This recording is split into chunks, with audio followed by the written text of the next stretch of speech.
President Obama updates the nation this afternoon on the battle against Ebola, but the administration has faced more tough questions Tuesday about those new CDC guidelines. A CBS News poll out this morning shows most Americans think the U.S. should do more. 80% say American citizens returning from West Africa should be quarantined. 27% believe foreign travelers from the region shouldn't be allowed in this country at all. 39% of Americans believe the government is prepared to manage an Ebola outbreak, and 47% approve of President Obama's handling of the threat thus far. Major Garrett is at the White House this morning, where officials remain under pressure for a clear strategy. Major, good morning.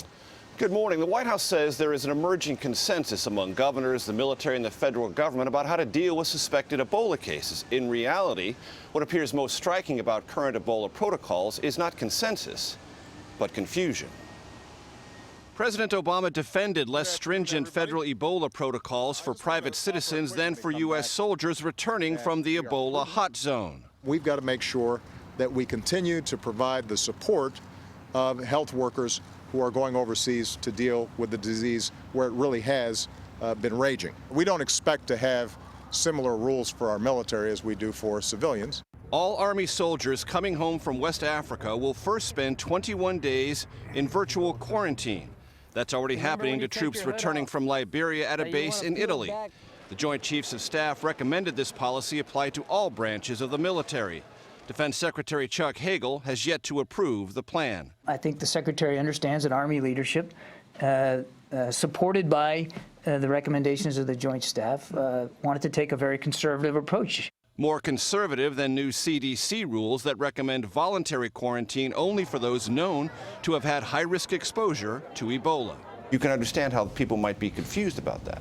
Well, I can understand why people might suggest that there's a benefit to applying a military policy that works in a military context and suggesting that it might work in a civilian context. And I'm just saying that's wrong. The science doesn't back that up.